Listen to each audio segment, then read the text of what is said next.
Hello les mamans solo, hello les papas solo pour ceux qui sont là. On va voir aujourd'hui, on va aborder un sujet qui est de comment remédier sa situation financière pas à pas. Donc on va voir différents points succincts puisque chaque point sera étayé ou a déjà été étayé avec une vidéo, un podcast, ou alors les points manquants seront bientôt étayés parce que sinon ça prendrait beaucoup trop de temps en une seule et même vidéo. Donc là, on va juste citer ces points successivement et pour pouvoir voir comment remédier à sa situation financière pas à pas. Alors déjà, bienvenue sur cette chaîne. Je suis Leslie pour celles et ceux qui ne me connaissent pas. Je suis maman solo de 2 enfants, d'où cette chaîne. Ici, on parle de maman solo au travers de 3 dimensions. Donc la première concerne nos enfants, bien sûr. La deuxième concerne nos finances, sujet que l'on va aborder aujourd'hui. Et la troisième concerne notre épanouissement, notre bien-être, développement personnel, motivation. Voilà, un petit peu de tout ça. Puisque tout ça, ça nous englobe toutes pour une meilleure version, pour travailler sur nous, pendant qu'on est maman solo ou papa solo, pour être une meilleure version de soi-même, pour être épanoui, pour être au mieux. Alors voilà, donc remédier à sa situation financière pas à pas. Donc comme je vous disais, on va le faire au travers de plusieurs points succincts. Alors après, les choses peuvent se regrouper et se faire en même temps ou alors se faire l'une après l'autre. Chaque cas est particulier, mais en tout cas, on va juste les citer. Alors reste bien jusqu'à la fin, puisque le dernier point pour moi est un point complètement essentiel auquel on ne pense pas spécialement, mais qui a toute son importance au niveau des finances. Alors, le premier point, vous allez dire que je me répète, mais c'est déjà de se poser et de faire un budget, d'établir son budget, de regarder ce qui se passe dans ses finances, ce qui entre, ce qui sort, ce qui reste. Voilà, de faire un budget, de voir un petit peu mensuellement, pas un petit peu, de voir dans le moindre détail mensuellement ce qui se passe au niveau de nos finances. Ensuite, en 2, alors on va rembourser son découvert. Rembourser le découvert est primordial pour pouvoir avancer dans nos finances et être au mieux. En 3, il s'agira de rembourser les dettes. Alors, comme pour rembourser le découvert, rembourser les dettes, c'est très, très, très important. Alors, tout à l'heure, je parlais de regrouper les choses. Alors, si on en a les moyens, si on le peut, pendant que, par exemple, si on a un découvert et qu'en plus qu'on a les dettes, si on peut tabler sur les deux en même temps, on le fait. Après, comme je dis, chaque cas est particulier et différent. Donc après, il faut vraiment voir au cas par cas. 4, il s'agira de budgétiser. Donc, bien sûr, en ayant fait le budget mensuel, en s'étant rendu compte de ce qui rentre, de ce qui sort, etc. pour les dépenses fixes, il s'agira de budgétiser aussi au niveau des dépenses variables et aussi de pouvoir mettre des budgets concernant, par exemple, faire des budgets concernant l'essence, concernant les courses, concernant les vêtements, concernant les loisirs. Donc se créer...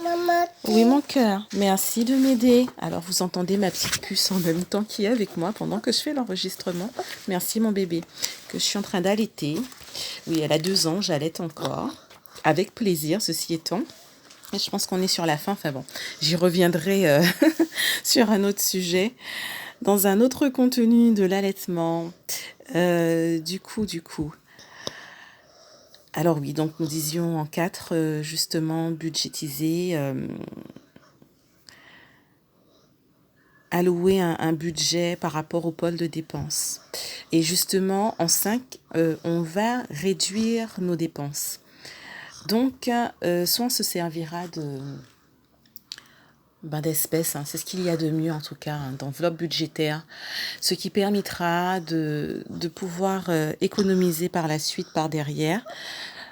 Ou alors on peut le faire aussi pour celles qui arrivent directement de façon, on va dire, virtuelle, en diminuant directement son budget. C'est un petit peu plus compliqué, je trouve, pour pouvoir l'impacter, pour pouvoir épargner par derrière.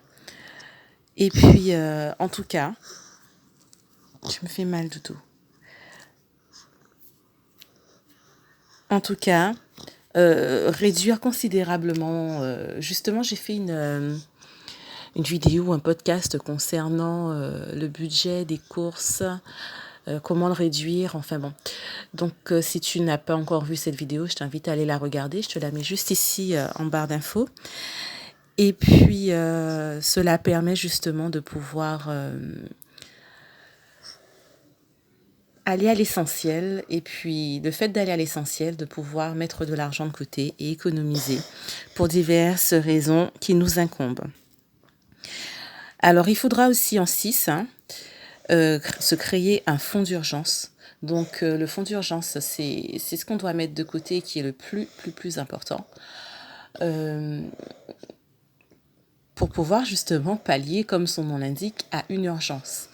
Se sentir en sécurité et pouvoir, en cas de pépin, pouvoir agir rapidement.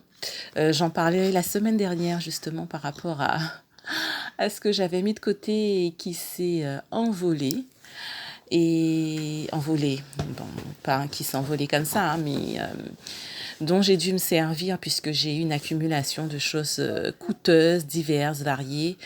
Et du coup, voilà, mais comme quoi, ben, ça sert d'avoir des sous de côté et encore mieux, de se créer d'autres épargnes pour pouvoir pallier à des objectifs, à des projets, mais aussi cela peut être des projets concernant des reconversions professionnelles, cela peut être concernant la voiture qu'on doit changer, enfin bon.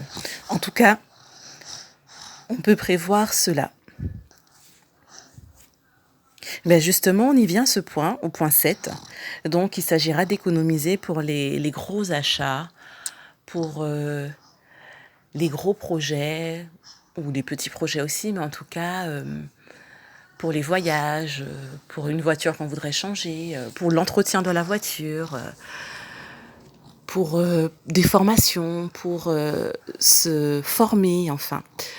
Tout cela dans le but de pouvoir avoir des trésoreries d'avance pour pouvoir se faire plaisir d'une part et puis aussi répondre à nos besoins, à chacune particulièrement. Le 8e point, il s'agira de... Attends chérie. D'accord, tiens. Il s'agira, pardon, hein, je suis en même temps en train de parler à ma fille, il s'agira de développer ses compétences et de s'éduquer en matière de finances, de ne pas hésiter en fait, pour pouvoir être au mieux à l'aise dans ses finances, pour pouvoir progresser, hein, pour pouvoir se sortir de situations malencontreuses, mais surtout, après, il s'agit de rester dans une situation financière saine et de pouvoir être au mieux par rapport à nos finances. Le 9e point, donc justement pour ce faire, utiliser le minimalisme, frugalisme. En fait, il s'agira d'être au quotidien, hein, être minimaliste. Souvent on le fait sans même en avoir conscience finalement quand on est dans cette démarche. Et puis quand on prend conscience de certaines choses, on va encore un peu plus loin.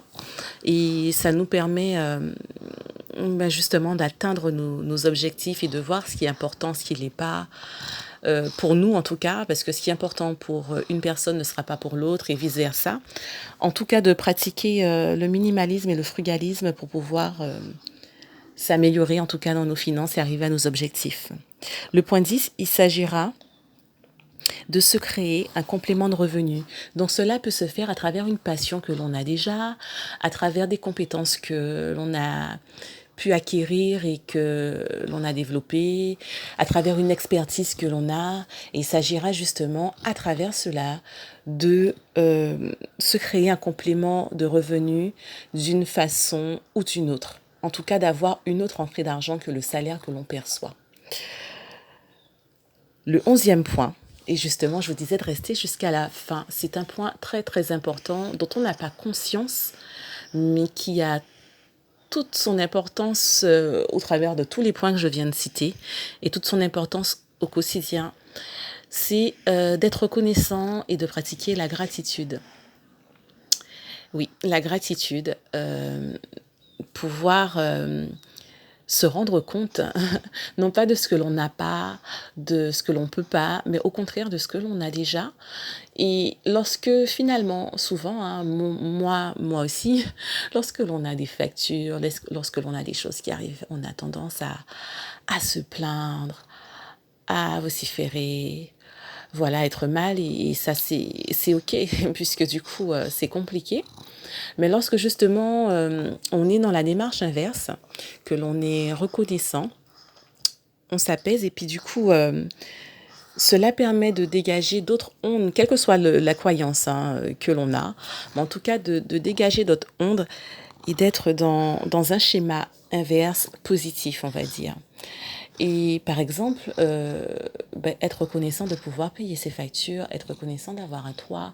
Il y a des choses que l'on a au quotidien sans même s'en rendre compte. L'eau qui coule dans le robinet, l'électricité, etc. En tout cas, être reconnaissant de toutes ces petites choses au fur et à mesure. Et, et en même temps, pouvoir progresser dans ses finances pour pouvoir se sentir en adéquation, être au mieux, non seulement au niveau de ce que l'on pratique, mais aussi au niveau de de ce que l'on ressent en soi par rapport à cela. Et de pouvoir aussi après relativiser. Alors par exemple, hein, la semaine dernière, pour ce dont je vous expliquais par rapport au gros flop dans mes finances, puisque j'ai intitulé le podcast comme ça, sur le coup, lorsque j'ai eu toutes ces dépenses qui se sont accumulées, etc., bah oui, j'étais mal.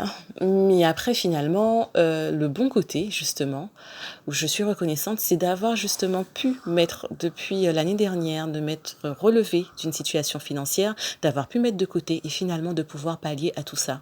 Parce que finalement, heureusement que les sous sont là. Les sous étaient là pour pouvoir pallier à toutes ces dépenses que j'ai eues. Et j'en suis reconnaissante du coup. J'avoue que sur le coup, et c'est ok, on n'est pas content, on est mal, on est voilà, mais finalement, lorsque l'on est dans le schéma inverse, on se rend compte que heureusement que l'on a tout ça. Tu as chaud, chérie, c'est ça? Tu as chaud? Attends, d'accord? Maman a presque fini. Et voilà, donc le dernier point, qu'est-ce que tu as, chérie?